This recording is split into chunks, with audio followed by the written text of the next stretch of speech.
And an even bigger potential merger has also fallen through. Just 2 days after it was announced, Kraft Heinz's $145 billion takeover for Anglo-Dutch rival Unilever is officially off.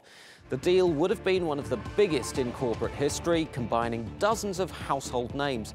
But Unilever rejected the initial approach and claimed the offer undervalued the company. Shares in Unilever fell more than 8% on Monday after Kraft Heinz dropped its pursuit.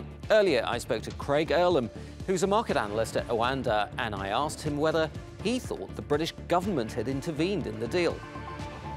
Well, I think there's always going to be speculation around the influence of the government at a time of such an enormous deal, especially in a country where the company looking to be taken over employs so many people, and I think that's only been aided by the discussions that have taken place during previous takeovers involving Kraft Heinz in the UK, with Cadbury's coming to mind, whereby the company promised not to close a factory near Bristol and sacrifice hundreds of jobs, only to renege on this shortly after.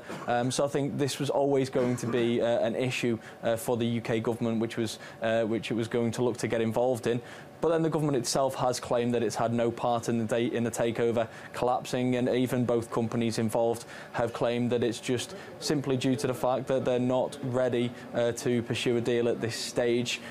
It was actually released in its early stages due to speculation, and therefore I think that led more to the collapse of the deal than the government's participation. We're looking at a company in Unilever that has strong growth potential. We are in a bit of a stagnant market right now, but this is a huge company with many global brands, and the premium that was on offer by Kraft Heinz was relatively small in comparison to what we've seen with other deals. Now Kraft Heinz does see the potential for cost-cutting measures, which is something that it has specialised in other takeovers, and therefore this greatly improves the potential for the profitability, I guess, involved in this takeover.